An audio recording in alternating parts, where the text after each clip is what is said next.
যদি কেউ গৃহকর্মী হিসেবে কাজ করতে চায় তাহলে সেই স্থানীয় থানায় তার মানে সঠিক পরিচয়, আইডেন্টিটি কার্ড এবং তার ফিঙ্গার ইমপ্রেশন মানে তার আঙ্গুলের ছাপ এগুলো নির্দিষ্ট ফর্ম অনুযায়ী এই স্থানীয় থানার যে অধিক্ষেত্রে সে কাজ করতে চায়, যে জুরিসডিকশনে, সেখানে সে জমা দিবে এবং জমা দিলে পুলিশ সেখানে তদন্ত করে দেখবে। যদি সঠিক ইনফরমেশনগুলো হয় তখন পুলিশ স্টেশন থেকে তাকে একটা রেজিস্ট্রেশন কার্ড সরবরাহ করা হবে বৈধ।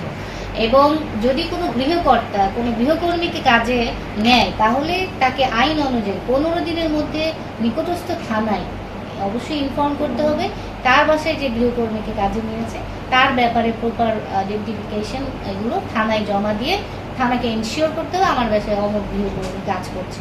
এই প্রক্রিয়াতে অলরেডি আমাদের